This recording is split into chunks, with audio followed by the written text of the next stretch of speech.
Asato ma sadgamaya tamaso ma jyotirgamaya mrityurma amritam gamaya.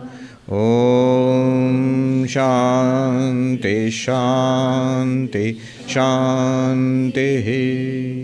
Om, lead us from the unreal to the real, lead us from darkness unto light, lead us from death to immortality. Om, peace, peace, peace. Good morning and namaste, everybody. And welcome back. We are reopening now for our fall session. The subject that I had chosen is attaining peace. Now, of course, we have the United Nations General Assembly here, whose whole job is to attain world peace. I didn't have that in mind when I chose the subject. It's just a fortunate coincidence. But it's a different kind of peace that we are going to talk about. It is peace within ourselves, peace in our own heart. There is one kind of task which the United Nations is doing, attainment of world peace, and good luck to them. New Yorkers are not so much worried about world peace. They're more worried about gridlock and traffic closures and all that because of the UN General Assembly meeting. The two are not unrelated. I remember, if you go on a tour of the United Nations headquarters here, one of the first things they will show you is a meditation room. I think it's named after Dag Hammarskjöld, one of the early general secretaries of the, would it be Secretaries General? I think so. Secretary General of the United Nations. He was a philosopher too, a practical philosopher. In one of his diaries, I remember, very touching, he writes that greater than taking care of the affairs of the world is, I believe, the ability to love even one person sincerely. Who is saying this? The General Secretary of the United Nations. Yeah. So, I remember reading Thich Nhat Hanh, who sort of kick-started the mindfulness revolution in the United States, the Vietnamese monk who wrote that classic, The Miracle of Mindfulness. I remember when we were novice monks, we were Hindu monks, in Calcutta, in our main monastery, our president at that time, Revered Swami Bhuteshananji, told us to read that book. So he writes in one place, Thich Nhat Hanh, when he came to Europe for the first time in the 70s, at that time there were these protests against nuclear weapons. Funny how these things come round in cycles, you know. And one thing he noticed was, it's a good cause. You're protesting for peace, you're peace activism, you want peace. But he said, I noted how angry the peace activists were. And it did not strike them as strange. And they are angry for a good cause. But you're mad and you want peace. There's a contradiction there. So internal peace. To attain world peace, we need peace within ourselves. And how do we attain that peace? One thing I remember that the Swami who visited us few months ago, Swami Anubhavananda Saraswati, he said, one of the things he said I liked very much, he said was that devotees often complain about, my mind is restless, I try to meditate, but my mind is not peaceful, my mind is restless. And he says that's a sign of progress actually. Why is that a sign of progress? One way of trying to attain peace in our lives is, how can I make the world peaceful? How can I stop these people from troubling me, difficult people? How can my health situation be better, my financial situation be better, my environment be better? Trying to rearrange the world to my idea of a peaceful world, of a peaceful life. That's one way of doing it. The problem is it's not possible. It's just not possible. It's like the king, whose foot was pricked by a thorn, and he told the minister, cover the kingdom in leather so that my foot will... And the minister said, look, put these on. These are shoes. And then your foot will be safe from the thorns of fate. How do we make ourselves safe? How do we get a deep inner peace which will not be ruffled by the ever-changing and necessarily changing circumstances outside? That's the subject. That's what I mean by attaining peace. And it is such people who can genuinely work for world peace. Jesus says, "Blessed are the peacemakers, for they shall be called the children of God." Sri Ramakrishna, in the Gospel of Sri Ramakrishna, Kathamrita, he says, how do you get peace? Now remember, this is in Bengal, which is a hot and humid climate. So he says, the closer you come to the Ganga, the cooler you feel the cooling breezes from the Ganga. And then finally he says, Ganga Snan, you take a dip in the Ganga and then you get, he says, Shanti, peace. You have to imagine, not like this. It's a very hot and humid climate. One of the first Europeans who came to Bengal, he writes, this is a heavenly land with a hellish climate. So the closer you come to the Ganga, you feel the cooling breezes, and finally you take a dip in the Ganga and you have peace. It's cool.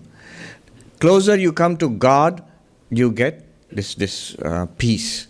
How do we come close to the divine in our lives, and so that we have the cooling influence of the divine in our lives and we attain peace in this life? That's what we're going to talk about. One way, of course, immediately we come to this ideas of meditation. So if it's a question of putting on shoes, not covering the kingdom with leather, yes.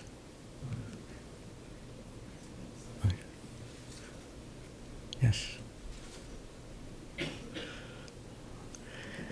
So we must make a change within ourselves. It's a change in the subjective, not a change in the objective.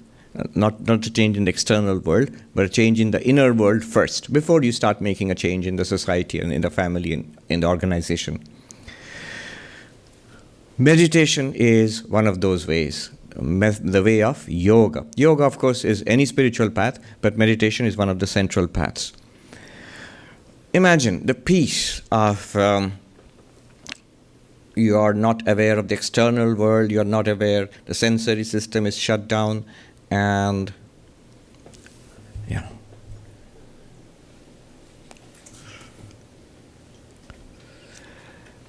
and you have a peaceful mind. So then there is peace within. One of the preliminary practices in yoga is called yama. Before we sit down and have a calm mind, there is something, the preliminary practice is called yama. So this requires a little bit of a background. What is it that we are trying to do? How do we get peace in meditation? What's the underlying principle? One monk put it beautifully. I've shared it on occasion. He said that, in Hindi I'll tell you first and translate, आपको लगता है संसार के चलते मन अशांत है, वास्तव में अशांत मन के लिए संसार है. So we think because of samsara, because of all the problems in the world, the way people talk to us or behave with us, the way my life has gone, the shocks and blows I've suffered, my health situation, financial situation, society around me, because of these reasons, I am unhappy. My mind is disturbed. And the insight, the powerful insight here is, no. It's the other way around. It's counterintuitive, but it's the other way around. It's because my mind is disturbed that I have samsara, that I see so much trouble in the world. That does not seem to be true at first. I said, no, I have so much trouble, Swami. But notice, consider for a while, that the same trouble, two different people will react differently. Two different people will suffer differently. There are so many doctors here, and you all know this for a fact. The same disease, the same problem, two different patients react very differently. One, for a minor malady, one behaves as if the world is coming down, And for something really serious, maybe terminal illness, the patient reacts with dignity and calmness and steadiness. So, who is suffering more? Is it the person with the serious illness but who is calm? Or the person with who is very disturbed for a minor illness? Who is suffering more? The one who is internally disturbed is suffering more, because suffering comes to us mediated through the mind. It's not really what is out there. What is out there, when it comes in through the senses into the mind and there is a reaction in the mind, that is suffering. So the clever person, instead of trying to change the circumstances in the world outside, will try to change the reaction in the mind. And one of the powerful ways of trying to change the reaction in the mind is through the yoga of meditation. The yoga of meditation.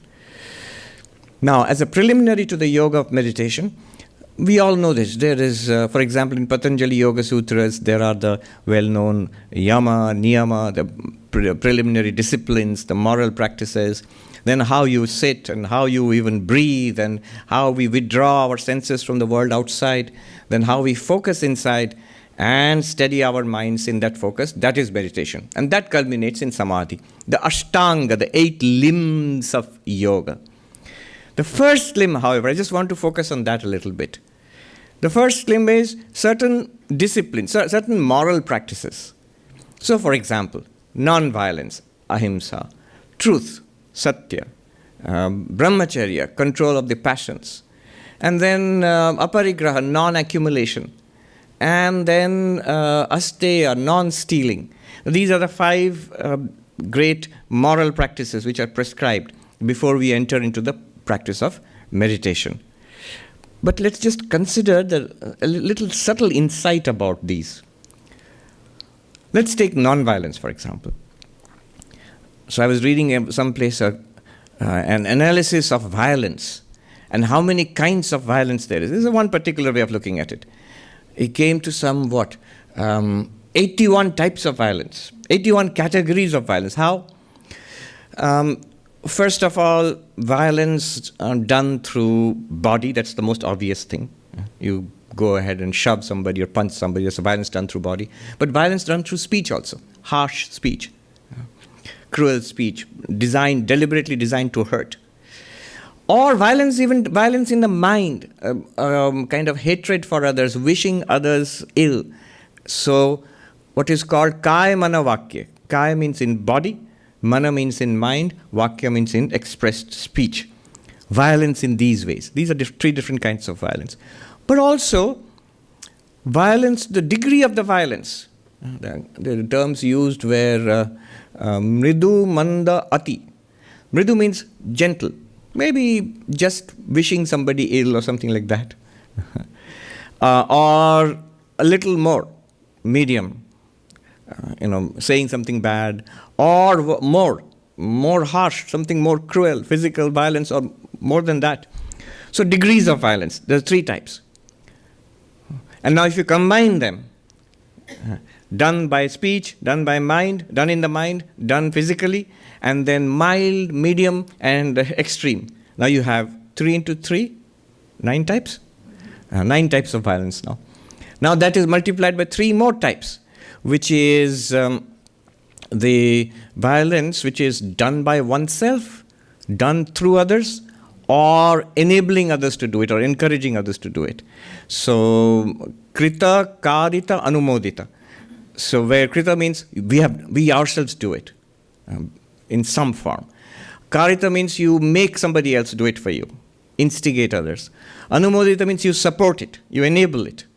All of them are types of violence. And so you multiply those 9 types of violence with these 3, and you get, 27? And then you can add causes of violence. There is kama, krodha. There's krodha, moha, lobha, 3 types of causes. One is most obvious, through anger. A flash of anger comes and then engages in violence. But also moha, delusion. May not be particularly angry, but might have convinced oneself that violence is necessary. For example, fanaticism of all types, political fanaticism, religious fanaticism, these are all kinds of delusion which convince us that violence is right and should be done. Or greed. I'm not deluded. I know exactly what I want. I'm not even angry at you, but I just want what you have. Or you are getting in the way of what I want. And then greed is also a cause of, often it's a major cause of violence. So now you have 3 causes of violence. If you multiply 27 by 3, you get 81. You can analyze it this way, you can analyze it in some other way also. But the point here is, violence can be of many types, many degrees, many causes, many ways of being violent. But the point I want to make is, being non-violent is one. Violence is manyfold. But being non-violent is one. There is only one way of being non-violent. And that non-violent, not being violent, all those 81 types, stopping it, it is peace. The opposite of violence is peace. Look at truth, satyam, the other yama, the second one, telling the truth. Now, I read this saying somewhere, very nice. It says, there are innumerable ways of falling down. There's only one way of standing up straight. There's only one way of being a person of integrity, of being honest. And there may be hundreds of ways of being dishonest. Dishonesty, lying can be of hundreds of types, but the truth is one. The cessation of all those lying activities, of all those forms of lies, of dishonesty, the cessation of that is peace. So truth is also peace. Truth is one and it is peace. Lying is manifold and is the opposite of peace. Exactly in the same way, if you take brahmacharya, literally it means celibacy, but control of the passions. We may indulge ourselves in hundreds of ways. In hundreds of ways. If you look around the whole, you're in Manhattan now. You look around, there are hundreds of ways of indulging the senses. But controlling the senses is basically, the brahmacharya is peace. It's only one way of being self-controlled, and it's peace. Accumulation is manifold. Again, we are in Manhattan. Huh?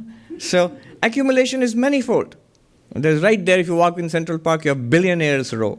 So accumulation is manifold. In many, many ways we may get, one may be a multi-billionaire and have fancy cars and buildings, and nowadays apartments and all you buy. Or one may be a homeless, unfortunate person with a big bag on the back and where garbage has been collected. It's the same tendency to collect stuff. One might do it, you might say it's not the same at all. In one sense it isn't. You are rich and powerful and accomplished and you can do the same thing in much bigger fashion on a greater scale, but it's still garbage.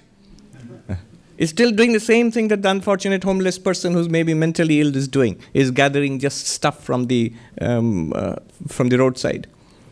Accumulation is of hundreds of types, thousands of times, but non-accumulation, aparigraha, is of one type only. Vivekananda said, when he came to the West, he says the West has shown that how much a person may accumulate in this pursuit of happiness. And he says India is striving to show on how little a person can live and yet be fulfilled. So that non-accumulation is peace. One teacher put it this way: the moment we accumulate things, we accumulate because we like it. It might even be a momentary liking. What is it called? Impulse buying. Nowadays it's much faster. Amazon, it just takes one click. It says buy with one click. So buy with one click. And if it ever, once I tried to return something I bought by mistake. I didn't even know I'd bought it. Some 3 or 4 e-books were bought and it said this much money has been deducted from your account. I said, no, I don't want it. It's so much trouble. You have to explain why you don't want it and what happened to you. And then they may or may not return your money. They're very good at taking the money. But letting go is not so easy. I remember a long way back, I had seen a Hollywood movie when I was a kid. There was this comedian, Eddie Murphy, I'm not very sure. I just remember this scene, it really struck in my mind, that there is somebody asking for donations, maybe the Salvation Army or something, and this gentleman, the comedian, he feels, I must donate something. And he goes and takes out a big bill, maybe $20 or $50, something in those days. And he goes, "Here, my man, take this." And that man says, "Thank you so much, sir." And he grabs the bill. And now this man who's giving it, he can't let go. He's trying, but his hand will not open. And that's such a telling scene, And the other man is pulling it, and he wants to give it, but he won't. The hand won't let go. Accumulation. So this Swami who was teaching, he said, the moment we want something, like something, and want it, we have thrown a part of our mind into it. The more stuff you have in your room, in your house, in your possession, these are mine. Remember, we have thrown our mind into it. See, it's like this. If I grab hold of this desk and say, "This is mine," I might think I'm doing something great, I've got this. But I'm also trapped here. Look, I'm trapped here. I can't go anywhere else. This has also caught hold of me. Sri Ramakrishna tells the story of the man in high flood. He sees an expensive rug being swept away in the flood waters. And he says, why should he be wasted? He jumps into the water and swims mightily and catches hold of the rug. What he thought was a rug was actually a bear being swept away. The moment he caught hold of the bear caught hold of the bear hug. And on the shore, the people are saying, "Let go of the rug, you will be drowned." And he shouts back, "I let go, but the rug doesn't let go of me." Kambal ko jaane dijiye, let the blanket or the rug be, let it go. He said, "Kambal ko to maine chhod diya, kambal nahi chhodta hai humko. I have let it go, but it doesn't let me go." That's the nature of possession. It catches, we don't know that. We think, I possess it. Yes, you do, but they also possess you. They also possess you. Our mind is scattered. It's only when one tries to meditate. Try to meditate in a room full of your own clutter. Difficult. Try to meditate in a room which is empty and minimalistic. Much easier. Then, of course, non-stealing. Again, the same thing. Stealing can be of many types, and non-stealing honesty is of one type, and it is peace. The point I want to make here is, notice, the 5 preliminaries. What are we trying to do? We understand that the peace of mind depends on the peace of mind. So, we must change our inner mental state through meditation. But the meditation masters tell us that these 5 disciplines are necessary. Now notice, our goal is peace of mind. But these 5 preliminary disciplines, they're all peace of mind. The non-violence, 81 types of violence, but only one type of non-violence, and that is peace. Dishonesty, hundreds and thousands of types of dishonesty, but truth is only one, and that is peace. Control of the passions, indulgence in our senses are of hundreds of types, but control, settling it down, is of one type only, and that is peace. Accumulation, hundreds and thousands of types of accumulation one can have. Just look at your own shopping cart, Amazon. But empty the cart, that is peace. Empty means don't buy it. Empty it. Non-stealing. Dishonesty and stealing can be of hundreds of types, thousands of types. But non-stealing is of one type, and that is peace. So all the 5 yamas are actually of the nature of peace. And they lead finally to meditation, deep meditation. Imagine a condition, a state attained through careful attention, where we have let go of the external world. I do not see anything, hear anything, smell, taste, touch anything. The body is stilled, carefully, fully awake, carefully stilled. The breath is deep and even. The mind is focused on one thing, maybe a mantra, maybe a visualization. Ultimately, that's also dropped. In that deep stillness, it's a kind of peace that, they say, peace that passeth understanding. We generally don't encounter in this world, in our day-to-day life. Often on this journey, people fall asleep. The reason being, people are so tired. They don't know how tired they are, exhausted in this world. So when you calm down the body, the result is mind wants to go to sleep. That's also all right. But if you can keep awake and in an absolutely calm body, absolutely calm and stilled mind, meditation is possible. This is called chitta vritti nirodha. Cessation of the movements of the mind. The mind is incessantly moving. Cessation of the movements of the mind. That does not seem like a good idea to many. It's surprising. I have a hand. Now, if a hand goes on grabbing stuff, because that's what a hand is made to do, that goes on grabbing stuff all the time, you'd think it's weird, that's restless. Keep your hands quiet. Settle down. But if I have feet, but if I'm continuously walking around here and there, that's restlessness. That would be crazy. You say, settle down. For a while, sit. I remember seeing this movie, Charlie Chaplin. He gets a job in a factory. And his job is to tighten the bolts on an assembly, which is passing on an assembly line. And that's all he has to do, all day long. The thing comes and he tightens the bolt. Then it comes, he tightens the bolt. And he goes on. On lunch break, he can't stop himself. He's doing this all the time. And they call the foreman who comes and, and it's a silent movie, who is obviously yelling at him to stop doing that. And he twists the man's nose. And he's obviously helpless. He can't stop himself. It's all day long. That's what has happened to us. That's what has happened to us. Our minds are like that. We are continuously going around in the world doing this all the time. Settle down. We tell the mind to become still, because incessant thinking is incessant chatter. And it's useless chatter. And it's damaging chatter. It's like continuous self-talk. And it's self-talk of an idiotic kind. It's not a deliberately done self-talk. It's an idiotic kind of self-talk, which is an accumulation, a kind of mechanical accumulation of whatever has impacted us in life. So we quieten down that. That is a good idea, to quieten down the mind. It's an instrument. Why should you let it function all the time and overwhelm you? I often think that people who shoot themselves, kill themselves, they shoot themselves in the head. It's like, make it stop. It's going on and on. Make it stop. Meditation really makes it stop. That's why people try to drink themselves into a stupor or take drugs or whatever. Those are ways which it's like hitting the head with a hammer.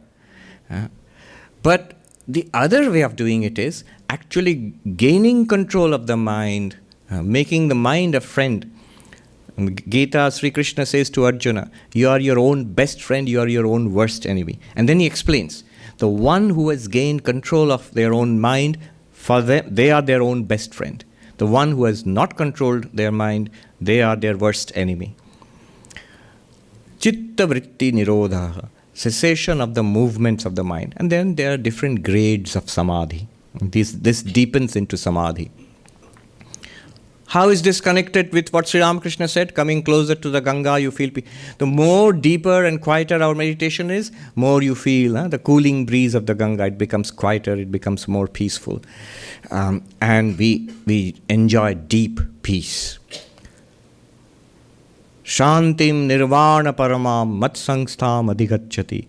Sri Krishna says in the Bhagavad Gita to Arjuna, in the 6th chapter on meditation, says in this way, Yunjan evam sadatmanam yogi niyatamanasa. The yogi with mind controlled in this way, which we are talking about, with the mind controlled, constantly practicing meditation, becomes identified with me, centered in God. And what's the result? Shantim nirvana paramam. The eternal, the ultimate peace of nirvana becomes their possession, that they become centered in that. One thing has to be pointed out here. There are these two things. What might be called a nirvikalpaka state and a nirvikalpaka knowledge or realization. Nirvikalpaka means without any movement, without any alternative. The mind just remains still. That's a state. And it's a very valuable state. But it is attained with effort, and whatever is attained with effort will also be lost. You will attain that state, but you will also come out of it. One goes into samadhi. Whatever you go into, you'll also come out of it. It's automatic. It will come out sooner or later. But what is permanent is what is called nirvikalpaka bodha, the realization that I am the one consciousness which is ever the same, which need not be made peaceful. This awareness, it's like an ever-shining light that is always there. The whole purpose of meditation in Patanjali Yoga is to realize what I truly am. It's not really to make the mind calm. Making the mind calm, making the mind still, making the mind deeply meditative is just a method of realizing what lies beyond the mind. What lies beyond the mind? You. You. The real you. What's this distinction between real? Is there a real me and an unreal me? There is an apparent you and a real you. The apparent you is the mind. Vivekananda called it the real man and the apparent man. The apparent mind is the mind, the personality. The one who is always subject to restlessness, unhappiness, and periods of peace and happiness. The real person, I would say the real self, not a person, the real self is beyond this restlessness. It is always peaceful. It is always the same shining light. And that is realized in this deep meditation. Tada drashtu swarupe avasthanam. Patanjali says in the third sutra, what's the point? What's the ultimate goal of this kind of deep meditation? The ultimate goal of meditation is not meditation. Ultimate goal of meditation is what you see in that meditation. Beyond the stilled mind, it becomes clear that you are not the mind. You are not the restless mind. You are not even the still mind. You are the witness of the still mind. You are consciousness itself, which is never restless. Which, when the mind becomes restless, the consciousness is still there, just like a light ever shining. It illumines the peaceful mind. It illumines the mind in meditation. It illumines the restless mind also. Once this distinction is clear, you will have peace. That knowledge will stay even when you come out of meditation. When we come out of meditation, the senses start functioning, the mind starts functioning, and the self-talk starts again. But we have the clear knowledge that I am not this mind. I am not this sensory system. I am not even this body. It's there. It is there, and I'm functioning through it. I am not body with awareness. I am awareness with a body. And that makes all the difference. Otherwise, what happens is, Patanjali tells us, vritti sarupyam itaratra. If you do not know who you are, what happens is, the mind becomes identified. Consciousness, you become identified with the mind. This ability to separate ourselves from the mind, you are separate from the mind. This ability to see that I am separate from the mind, clearly, this gives great, great peace. This is attainment of peace. You will get tremendous peace in the middle of that meditation, but once we come out of that meditation also, that peace will remain. When you know that you are not the mind. Very clearly. Even while you are driving the car, you know you are not the car. While wearing the clothes, I know I am not the clothes. Similarly, while using the mind, while the mind is active and thinking and feeling and sensing and remembering, I know I am not that. That's very clear. That is deep meditation, and that is the benefit of deep meditation.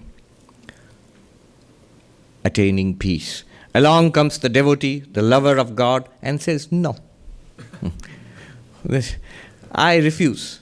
What is this chitta vritti nirodha, sitting quietly with your eyes closed? No, I will not sit with my eyes closed. I'll open my eyes. What is this sitting quietly, not speaking at all? They say, Vang nirodha yogasya prathamadwaram. The first door of yoga is to cessation of the keep quiet. Don't speak so much. Control of the tongue is the first door. There is a door to yoga. The first door of yoga is that. The devotee says, no, I will speak. I will sing. I will chant. Sit quietly in asana, don't move. No, I refuse. I will dance. I will sing and dance and pray and chant. I'll open my eyes and look at the beauty of my beloved Lord. I will see my Krishna or my Christ or whatever is your object of the divinity where you focus, the devotee focuses his or her love. I will focus on that. I will think about my beloved. I will chant and sing and dance. Who are you to stop me? What is this nonsense sitting quietly with? What's the point of that? I will enjoy, but not in the foolish way of the worldly and flowing out into the worldly and trying to enjoy things in the world and getting kicks and blows. Not in that way. But I will enjoy the divine where there is no reaction. Where there is only more and more peace. The more you enjoy the divine, the more peace you have. Does the devotee have no peace? Has great peace. While talking, walking, acting, doing everything, All the activities of the world are going on with great peace, but the activities are all now centered around the divine beloved. My Rama, my Krishna. Centered around that. In the Narada Yoga Bhakti Sutras, I think my favorite sutra there is Sarvada Sarva Bhavena Nischintitehi Bhagavan Eva Bhajaniya. At all times and in all ways, with a mind completely free of anxiety, Nischintitehi. What do? Bhagavan Eva Bhajaniya. The Lord alone is to be adored. In all our lives, let the mantra go on internally, and eyes open. You look upon the face of the divine. Or when you are interacting with people, you think that my beloved Lord is in the hearts of all these people, and I am worshipping my Lord alone. The devotee, people think how loving the devotee is. Many people think the monks, they are so loving, they love us so much. Don't be fooled. They love only one, but they see the one in you. But is that then, are they deceiving us? They don't love me. No, they love you more genuinely than you know. Because they know your reality more than you know. They know our reality more than we know. So they look through they don't see us as a body. They don't even see us as a person. They see us as divinity. The divinity within us, the divinity in our own hearts, the God that they love, they find in us, and they are worshipping that Lord. They are loving that Lord. They are loving only one. One devotee wrote to a great monk. I have written, the letters were in Hindi. So this monk's reply to the devotee. He said, you have written, in Hindi I am translating, you have written to me, I hope you are thinking about us. And I would like to say this to you. What kind of guru do you want? The guru who thinks about God, or the guru who is thinking about you? The spiritual practitioner should think about God. That spiritual practitioner, that spiritual seeker, master is valuable for us, who is God, absorbed in God. Not absorbed in me. I don't want that. That's all too human. Absorbed in God, not obsessed with me.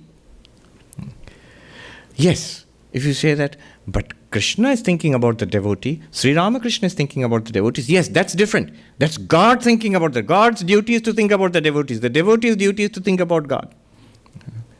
Only God will think about us. The avatar will think about us, will consider our situation and have mercy on us. But we will focus on the avatar. We will focus on God. How do you get peace?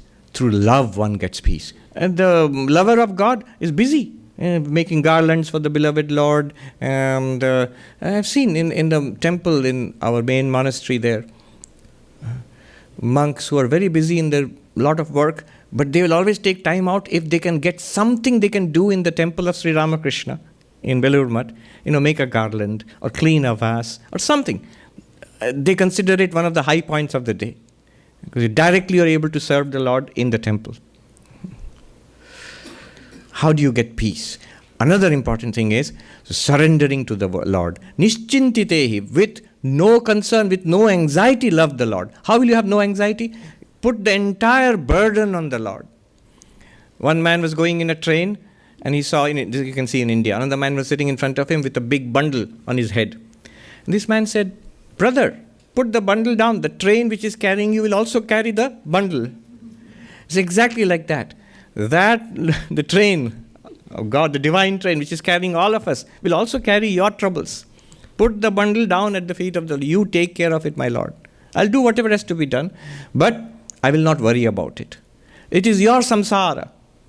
Once one gentleman came to our monastery in Madras in those days. Now it's called Chennai. In Madras in those days. And the founder of the monastery there, Ramakrishna Math, Mylapur, and those who have been there, Swami Sarvapriyananda, Sashi Maharaj, a disciple of Sri Ramakrishna. And this gentleman would come, and he had many projects for social development, for social welfare. He didn't do anything, but he had many projects. And he wanted to talk about it in great detail to the Swami, to Swami Sarvapriyananda, who listened to him patiently and then remarked, I wonder what God did before you were born.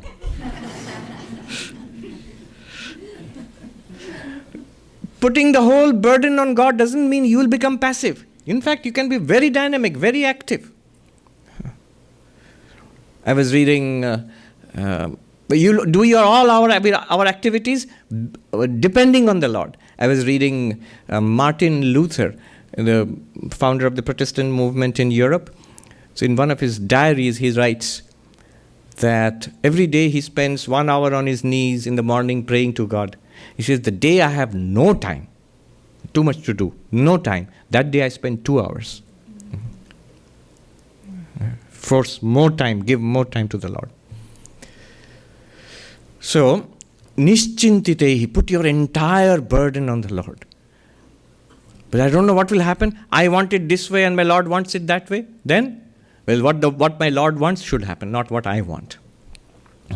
I've told this story earlier also. I heard it in the Himalayas.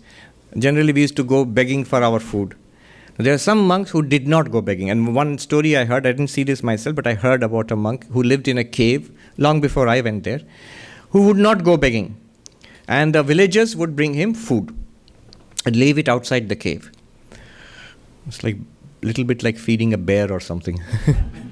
Leave it outside the cave. And he would come and eat. And he would always sing and dance. Mera yaar mujhe khilata. He would call God my friend, my buddy. Yaar means buddy. My buddy feeds me, my friend feeds me. So one day the villagers wanted to test him. They didn't bring any food that day, but they watched from a distance, hid behind rocks and watched what happens. At the appointed hour, the monk came out of the cave and looked around. No food. He shrugged and went back inside. After some time, 1 hour later, he came back and looked around. Went back inside. In the evening, I hope the villagers did take some food. They came up to the monk and they said, well, didn't your friend feed you today? And they wanted to teach him a lesson. It's not that your friend who feeds you, it's we who feed you. He danced and he said, and he danced and he sang, Chalo aaj meri yaar ki chali, chalo aaj meri yaar ki chali. Well, wonderful. Today the will of my beloved was done. My beloved friend, his will was done. What do you mean? Every day, he explained, every day I want to eat, I am hungry. And my beloved also agrees with me and feeds me. But today I want to eat, I am hungry. But my beloved did not agree with me, did not feed me. I am so happy today. My will was not done, his will was done. I am very happy today. Chalo aaj meri yaar ki chali. See, this is real dependence on the will of God. Everything that happens here, good, bad, ugly, is the will of God. We will try to do what is good. We will fight against what is bad or ugly, but we know it is happening by the will of God. We do not know why. The devotee does not care to understand why. The devotee just wants to surrender and love the Lord and do his or her best. That is the way to peace. In the Imitation of Christ, there is that passage where the devotee asks, the author imagines that the devotee is asking Jesus, that Lord, how can I get peace? And he says, my son, if you want peace, do these 4 things. And if you see, then we'll see about how difficult peace is and why we don't get peace. We just get pieces of our life, 4 things. 1, always seek to have less rather than more. Opposite of New York philosophy. Always seek to have less rather than more if you want peace. 2, always seek to be last rather than first. Even worse. So in matters of credit, enjoyment, going ahead in life, I'll be behind. You go ahead. You enjoy. 2. 3, even more difficult, even worse. Always seek to do the will of another rather than your own will. In all matters, of opinion. We always want my opinion should be followed. It's an opinion. The other person's opinion may not be as good as yours, but yours may be a little better. The other person's opinion might be a little worse. Let that person's opinion be upheld. Let the will of the other, try to do the will of the other rather than your own will. Very difficult. We always want to win the argument. We always want others to do what we want. And we say, because we are right, after all. I am right. That's why they should do it. Or I know better. The problem is the other person also thinks that. But the point is the last one, the 4th one. In all things, see and try to accept the will of God. That's the important thing. And then you find peace. 4 things. So always seek to have less rather than more. Always seek to be last rather than first. Always seek to do the will of another rather than your own will. And finally, in all things, see and accept the will of God. Vedanta, we say, Ishvara is the Lord, is the doer of everything in this world. Whatever happens is by the will of God. To be able to flow accordingly, that is a great practice itself. The devotee does it because it's easier for the devotee because the devotee loves God. We find it more difficult because, I love God, but I also love the world. I want the world to be like this. The Lord wants it the other way around, I get annoyed with the Lord. No. I love the Lord, and it's the Lord's world. If the Lord wants it this way or that way, it's of course, the Lord has every right to do whatever he or she wants with the world. And I'll do my best. Whatever I've been put, wherever I've been put, I will do my best. With the help of the Lord, I'll try to do my best. So this is how the bhakta, the devotee, finds peace. Now we come to the way of jnana, the way of knowledge. Sri Ramakrishna, in the Gospel of Sri Ramakrishna, in one place, there's this Brahmin, Krishnadhan, who Sri Ramakrishna liked, but he was a frivolous kind, spending his days like that. He was intelligent, capable. Sri Ramakrishna encouraged him. Focus. Now is the time to focus on spirituality, on God realization. Don't spend your days like this. And so this Krishnadhan remarks that, this path is endless. The path of spirituality, the path is endless. And Sri Ramakrishna contradicts him. He says, no. There is an end. Where you find peace, there is the end. Jekhane shanti, shekhane. In Bengali he says, shekhane tishto, stay there. Another place he says that neti korte jekhane shanti, shekhane tini achen. When you do not this, the way of knowledge, when you do not this, and then you attain to peace, know that you have found the truth. You stay there, be centered there. It's not an endless path. There is a clear end to it, which we find, and you become centered in it, and it's done forever. Then you manifest it. Then you live it. Sri Ramakrishna, before I go into that, Mataji is here from the Arsha Vidya. I am just reminded, how do you get peace in the way of knowledge? So, revered Swami Dayanandaji used to say this, if I'm not wrong. He used to say, what Vedanta can do for you is that it can move you from what to so what. Yes. In his characteristic humor, he said, this is what Vedanta does for you. It moves you from what? We get so upset with things in life, whatever you get upset with. Wherever we are, in whatever position we are, there are things which we get upset with. We will not anymore. You will move from what to so what. It's all right. We do the Ram Nam, the names of Sri Ramachandra, and in the initial verses, invocatory verses, there is a beautiful, very beautiful verse. Mukhambuja Shri Raghunandanasya. The peace, the serenity on the face of Sri Ramachandra. The verse says, which was not increased when he was anointed the crown prince of Ayodhya. And that same night, he was banished to the forest. He said, no, you're not going to be king. You're just going to be exiled to the forest. Which was not decreased, which did not darken even a little bit. The glow, the serenity, the peace, the smile on his face did not darken a little bit when he was thrown out of the palace to go into the forest for 14 years, an uncertain future. That one, that glow, that peace, that serenity, that smile made shower auspiciousness on us. That is the chant at the beginning of the Ram Nam. How can we have that? I remember there is something called holy envy. What it means is when you meet a genuinely spiritual person, you may feel a kind of jealousy. It's a holy jealousy. It's a good thing. You feel, I want some of that, which you have. I remember feeling that one. I didn't even know this term at that time. I was a newcomer.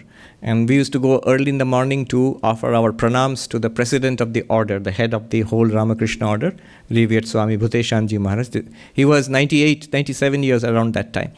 And we used to go and bow down to him, and he would talk to us for a while. He would speak with us, mostly with the senior monks. We were very junior, we were newcomers. We were not even allowed inside the room because there's no space. I understand there are some in the basement today and a lot of people online also. So I remember we used to stand outside the window, and they were kind enough to put little speakers outside the window and a lapel mic on his shirt so that we could hear. I still remember, we're just trying to get a glimpse of him through the curtains, just pushing each other to just see. We can see just a little bit of him from a distance, but there were other monks standing around in front. And I would feel what this old man has, 97 years old. If I could get a fraction of that, it's an unnameable quality of a very lofty peace. It's not a physical thing, it's not a pranic thing, it's not a mental or intellectual thing, not emotional, something which comes from beyond the mind-body, something transcendent, which shines through this person and elevates the whole room, the whole atmosphere, the entire house as it were. It vibrates with the presence of this one man. And so lofty, 30 years have passed, and I can still, much more clearly than what happened this morning, I can visualize what happened in those days, 30 years ago. And even the feeling of it, the sound of the voice, the presence in front. And he's not alone. There are others like that also. So the holy envy, I want some of that. That which takes you from the what to the so what. Sri Ramakrishna says, the problem here on this path is, many speak of Brahman, but their eyes are always on low things. And then that's the problem. There's attachment in the mind to sense pleasures, to power, to position, to popularity, whatever. The things which used to attract us earlier, they still have a spell on us, although now we know all this Vedanta. So this is saying, Kushala Brahma Vartayam Suragina Ajnanataya Punareva Ayanti Ayanti Cha. Says, because of the persistence of ignorance, they are not really enlightened. They're clever about speaking about Brahman, about Vedanta, give nice talks on YouTube, but they're full of old desires. And so what will happen to them, even if they know a lot of Vedanta? Punaryanti ayanti. Just like everybody else, they will be whirled around in this samsara until they become really established in the knowledge which they are speaking about. It's not that if you know a lot of Sanskrit and you read a lot of books, you become enlightened. Not necessarily. One may still be pretty worldly. I remember this great scholar whom I had an occasion to meet a couple of times. He was the head of the Society of Pandits in Calcutta in those days. Very great scholar. So in his old age, he was 90 plus at that time, and he was very well known for, and he was proud of that. He was very well known for astrology. You can see your hand and tell you what, and he would charge you a hefty amount. And somebody asked him, "Sir, you are a master of Sankhya and Vedanta, and so why are you spending your time in astrology?" You'd have to shout it out to him because he was hard of hearing. He said, "What? Why are you interested in astrology? You have mastered Sankhya and you have degrees in Sankhya, Nyaya, Vedanta, all the ancient disciplines. Why astrology?" I'll tell you in Bengali what he said. Ote paisa nahi, paisa ache. He said, there is no money in philosophy. There is money here in astrology. People are willing to pay. If you predict their future, people are willing to pay. So that was nice of him. He's like a childlike honesty. But money is important. Then Sri Ramakrishna says, what is the problem there? He says, asakti, this stickiness of the mind, that it still holds on to those old things. Even after knowing all this, it still holds on to those old things. The thing to be developed is asangatvam. This, if you want peace of mind, this is a beautiful Sanskrit word. You can call it detachment. Literally, it means non-stickiness. Nothing in the world really sticks to us. We stick to it. We try to hold, and also we fail miserably trying to hold on to things. Now, we cannot hold on to anything, but we try to hold on to things. And nothing in the world holds on to us. Not money, not people, not power, not fame, not health, nothing. It's continuously flowing. We are attached to the world. Even you are also not attached to the world. One monk put it so beautifully. Think of the strongest possible attachment in life. It's a young mother for her baby. Mother for a young baby, strongest possible. It is a very strong biological and social need for that, of course, but it's the strongest attachment. And yet, when she goes to sleep happily. I think young mothers get less sleep than others, so they are very happy when they get sleep. And they forget everything, the world, their own bodies, their own baby is forgotten. You are not attached. You think you are attached. Nothing in the world is attached to us, and we are not attached to anything, our real nature, ourself. Asangatva. Let me dwell just a little bit, and I'm going to indulge myself a little bit. This is a subject which I enjoy. Why are we not attached to anything? What is the mechanism? Why do you think we are, and why we are not actually attached to anything? As awareness, we are like light. We are aware of things. So I am aware, and I'm aware of objects. People, places. This is Swami, are people objects to you? People means the body, the behavior, the language, those are definitely objective. The conscious being, remember, the sentient being, the conscious being which you are, it can never be objectified by anybody else. We can all see your body, your behavior. We can hear your language. But we cannot see you as consciousness. That never becomes an object to anybody. What is an object is that which appears to consciousness. That which appears to consciousness is an object. Think of yourself as a light which illumines everything in your life. Whatever we see, hear, smell, taste, touch, whatever we think about, whatever we remember, whatever we hate, whatever we love, whatever we desire, whatever we plan, all of that, they are objects being illumined by you. You are light. Now the light is not affected by what it illumines. This is the principle. Shankaracharya says, Adityavad bhasya vilakshano aham. Like the sun, bright sunny day out there. But it illumines everything, people and cars and buildings and Central Park and water and trees, but clouds. But the sunlight is not affected by any of it. When it illumines the water in the lake, does the sunlight become wet? When it illumines the dust on the road, does the sunlight become dusty? Not at all. Like the sun, I illumine everything, but I am distinct from what I illumine. So that's one reason why we are asanga, non-attached. Whatever we illumine, whatever, if you are aware of it, you are not connected to it. If you are aware of it, it does not affect you. It just seems to be the opposite of our own experience. If that which I am aware of affects me, so no, if you are aware of it, doesn't affect you because you are that which illumines the object. That object cannot affect you. Like light, like sunlight, we illumine objects, and like sunlight, we are distinct from what we illumine. That's one reason. The second reason is a technical word called upadhi. I've had occasion to mention it a few times. Upadhi is, imagine if you have a crystal. This is a classic example. And you put a red flower behind it. This is a classic example in Sanskrit texts. You put a red flower behind the crystal. The crystal is transparent. But if you put a red flower behind it, from that side, it will look red to you. If I put this orange cloth behind the crystal, from that side, the crystal will look orange to you.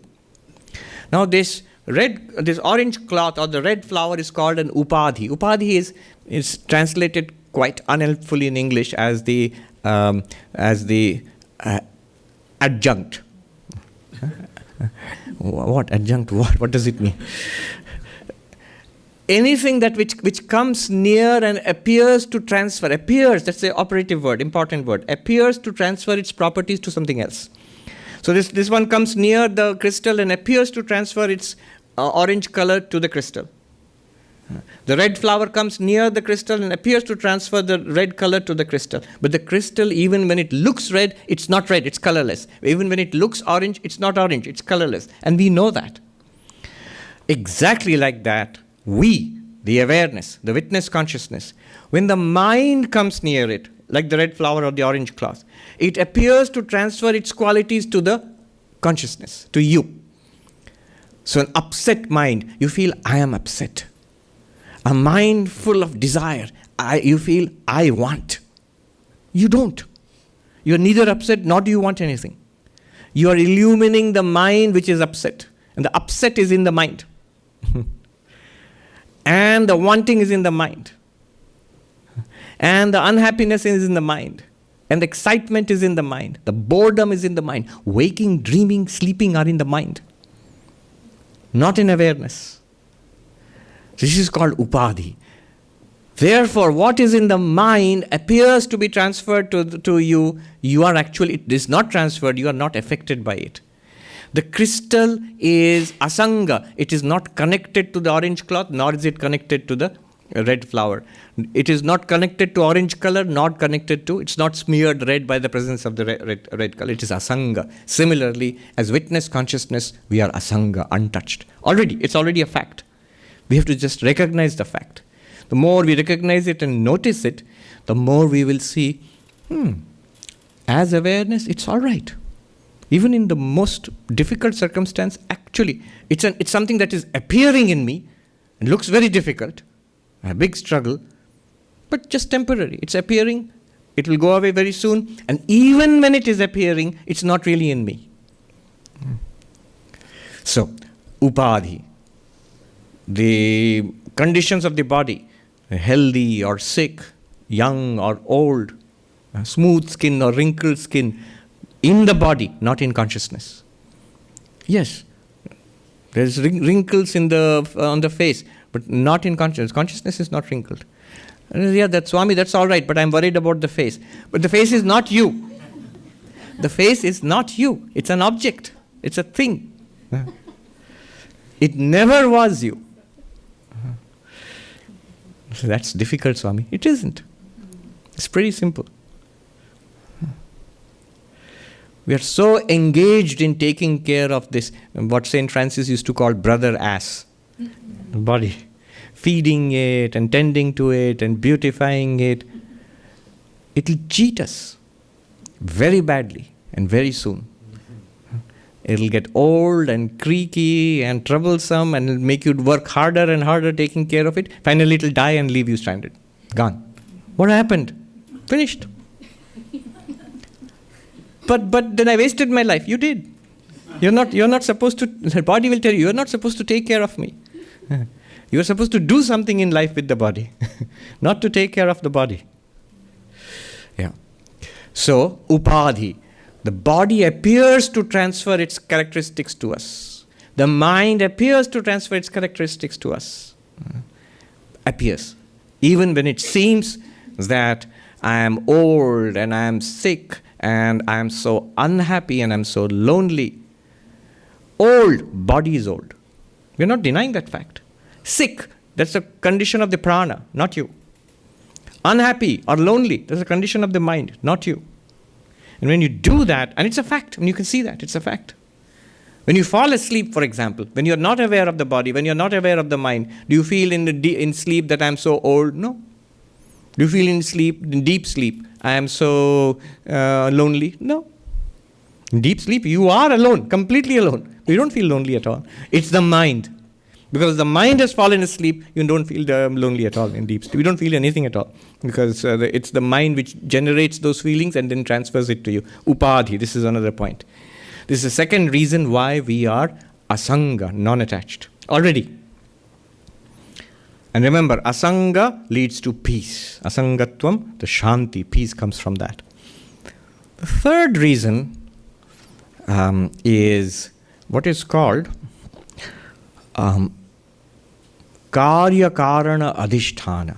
It's a fancy Sanskrit word, but what it means is in Vedanta, Brahman or pure consciousness is the ground of this entire universe. The entire universe appears in this pure consciousness. So, It's like clay being made into a pot. That's the classic example being given. The material of the pot is clay, and the name and the form and the activity is what you call pot. Let me repeat that. The material is wood, and it's shaped into this form, and this is called a lectern or a podium. And it has a name, lectern, and it has a use. The Swami gives long talks from this. So these are the name, form, and use. But the material is wood.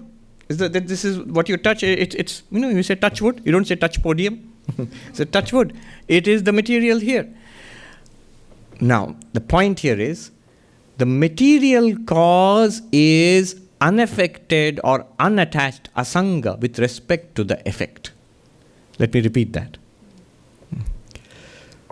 The clay, when you make it into a pot, the clay, nothing happens to the clay actually. It's still clay. It's still wood here. If you say, no, you are a podium, the wood will say, I'm wood. What's the podium? In fact, it sounds peculiar, but if somebody asks, point out the podium here. Swami, you are just using it, look at it, but this is wood. Apart from the wood, can you point out a second entity called the podium? There's no such thing. The podium is a name and a form and a function. Nama Rupa Vyavahara. But the material, here, touch wood. So the material cause is completely unaffected by names, forms, and functions. There's a nice story about this. The sage Shukadeva. These are all stories told by the monks in the Himalayas. The sage Shukadeva, he comes to Shiva one day to meet Shiva and Parvati. And he's childlike. He doesn't know the formalities. You have to gone to meet the great god Shiva. You have to bow down and maybe chant a hymn or something. He just says, hi, or something like that. And Shiva also talks with him and they have a jolly good time. Now Parvati is very unhappy. She looks in askance at this sage. And when he leaves, Parvati says, the boy has become rude. I'm translating from Hindi. Ahankar ho gaya. He's become very egotistic because he's a great sage. Did you notice? He didn't even bow down to you, didn't take the dust off your feet. And Shiva said, he's innocent. He doesn't think about these things, Okay, story within story. I remember, this is about 30 years ago, I had just become a monk. And we were walking with a senior monk, and there were school students with us. And we were walking in the fields outside the ashram. And one of the school students, he came up, he had a nail in his shoe. He took out the shoe and he gave it to the monk. Swami, can you take it out? And Swami took the nail out from the shoe and gave it back. I was aghast. I said to the Swami, look at that boy, he's giving his shoe to you. He doesn't even know the rudiments of, how you should behave with a monk. And I was a monk for 3 days or a week. And this Swami had been a monk for more than 20 or 30 years. He smiled and said, the fault is in your mind, not in his mind. He is innocent. He doesn't know these differences. It's a hierarchy in your mind, but not in his mind. And it's all right. So the saint, the Shiva said he's innocent. He doesn't think in that way. But the Parvati said, no, this is not good. He needs to be taught a lesson. This is from Hindi. Oont jaisa naak upar karke chalta hai. He walks with his nose in the air like a camel. So I'm going to punish him. Shiva, I guess just like any husband, shrugged. He knows this. It's impossible to argue when she is in a mood. So she said, I'm going to punish this one. And she says to the sage, she appears before the sage and says, become a camel. And of course, she's the Divine Mother. She's in charge of the entire universe. Whatever she wants, exactly that will happen immediately. So the sage is transformed into a camel. Then she comes back, quite happy. I've done what was necessary. Shiva keeps quiet. He knows she will change her mind very soon. A few days later, after all, she's the mother. And the sage is also her child. She's worried. She's saying to Shiva, I wonder how the sage is doing, that boy is doing. And Shiva says, I'm sure he's okay. Said, no, but he was a sage and now he's a camel. So I feel sort of bad for him. And Shiva says, why don't you go and take a look? And that's what she wanted to do. And she said, all right, let me go. And then she goes and appears before in all her glory. By the way, Durga Puja is coming very soon. So it's like that. In all her glory, she appears before the camel who was chewing dry shrubs in the desert. Well. How are things for you these days? O Shukadeva, O sage Shuka. And Shukadeva, the camel, of course, can speak in chaste Sanskrit and all that. So he says, mother, you have come. Yes, wonderful. Things are really good. They're good? Yes, they're very good. Earlier I was a sage and I had an ashram. I had to collect money for the ashram, and there were these stupid brahmacharis, novices. I had to teach them Vedanta, and I had all these things to do, But now I'm a camel. I go where I like and I eat what I like, and just I spend my time. I'm so happy. I'm not translating the Hindi itself is much more crude. It says, it's like I can eat whatever I like and pee wherever I like. So I'm a camel. The Divine Mother was, this didn't work out well at all. What? He said, all right, be a sage again. And he says, all right, I'll be a sage. Now, the point of this is, to the enlightened one, the name, form, and function doesn't matter. This is a colorful story to show that. Name, form, and function doesn't touch you. The Brahman or Atman is the Karana, the Adhisthana. Not even Karana, the Adhisthana of the cause and effect of this universe. I'll just give it, because there isn't enough time, it will take a whole class to explain this. Brahman is the ground of the cause and effect of this universe. What does that mean? Brahman as existence, consciousness, bliss, in connection with the power of Maya, becomes the cause of the universe. And the entirety of the universe, the 5 elements and the entire physical universe, is the effect. So Brahman becomes the cause of the universe with Maya. But both cause and effect, Brahman plus Maya and the universe, cause and effect, the ground of both is Brahman. And the ground is not affected by cause or effect. Asanga, you are asanga, untouched. You are the untouched ground of this universe. Karya Karana Adhisthana Brahma. I'm just trying to explain that clause. Third reason why you are not attached, affected by the universe. Don't worry, I'll sum up all 3. I'm sure you forgot. What were the first 2? And then the fourth reason is a similar one, but more subtle. Vivartadhisthana. Brahman is the ground of the universe appearance. The reality is never affected by the appearance. So the rope appears as a snake. But nothing of that apparent snake affects the rope.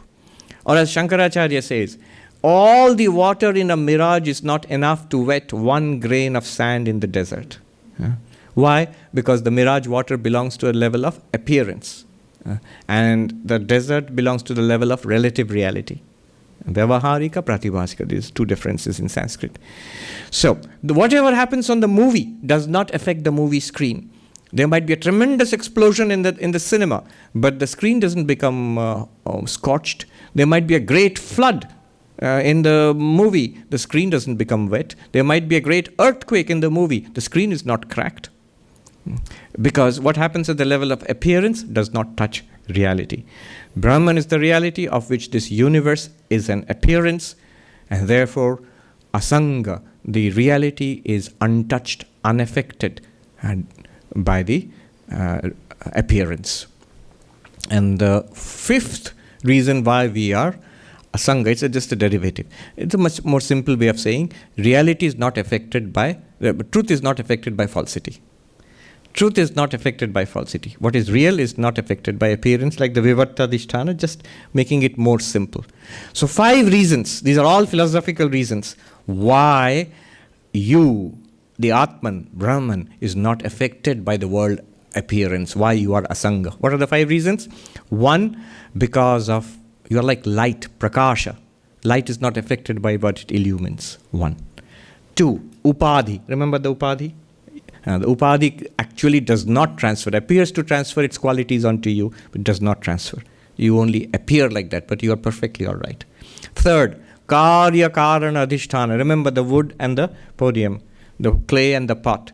The ground of this universe is not affected by the cause and effect of this universe. Third, and then the fourth one is vivartadhisthana. The ground of appearance is not affected by the appearance. All the water in a mirage is not enough to wet one grain of sand of the desert. All the happenings of this world leaves no effect on you, the ground of this universe. Or to put it, the whole thing in a simple way, falsity does not affect reality. I'm translating again from Hindi. Tattva. Tattva means reality. The principle of reality is not affected by an appearance because of these reasons. I will try to conclude now with, we'll give Ma Sharada the last word. She says, at the end of her life, to a woman, a lady who was attending to her, she says, my child, if you want peace, don't find fault with others. Rather look to your own faults. The world is your own.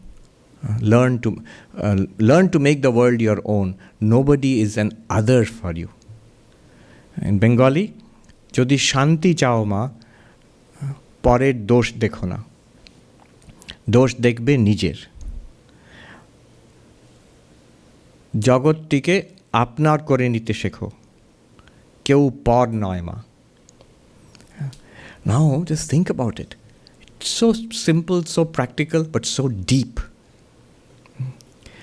All that we were discussing, the devotional surrender to the Lord, the stillness of yogic meditation, and the Vedantic truth that I am the non-dual pure consciousness. All of these are packed into this little statement. It might sound very commonsensical, do not find fault with others. One might even say, but I am not finding fault with others. There are no others involved. I am just suffering myself, maybe poor health or loneliness or something. Even then what she says applies. If we are suffering, if we do not have peace, if I do not have peace, her simple suggestion is look to your own faults, which means suppose there's nobody else involved. I'm not criticizing anybody. I'm not finding fault with anybody, but I am suffering myself. I don't have peace. In that case, let me see why I don't have peace. Could I do something differently? Could I speak differently? Could I think differently? Then maybe I'll have peace. The fault still, according to her, the problem still lies within me. It's not anybody else's fault. It is not the fault of samsara. It is certainly not the fault of God. It is not an irredeemable situation. We can make a difference and we can find peace right here. And she gives a clue to that. She says one way, a very important way, nothing in this world is other than you. This is the core truth of non-duality. Everything, everybody, every situation, including the miserable ones, are you. We are it. And this world, I alone am shining forth as my world. We alone are shining forth as what we experience. So none of it, even the people who seem to be creating chaos in our lives, whether it is health or money or politics or environment, whatever it is a radiance of ourselves. And the way to redeem this is to first acknowledge, include everybody. It's all right. They are all one with me. You don't have to go around telling everybody and hugging everybody. They'll think you're nuts.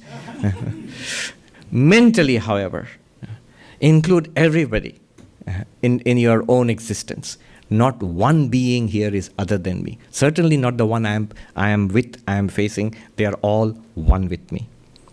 Then from that position, react. First of all, to make a change in the thinking, then in our speech and in our action. We'll find peace. We'll find peace. And immediately so. And lastingly so. I pray to Sri Ramakrishna, Ma Sharada, Swami Vivekananda. May they bless all of us. May we find this peace. It is right here, and it is our birthright, our spiritual birthright. May this shine forth in our lives. May our lives be blessed. And may we be a blessing to others also around us. Om Shanti Shanti Shanti Hari Om Tat Sat Shri Ram Krishna Arpanamastu.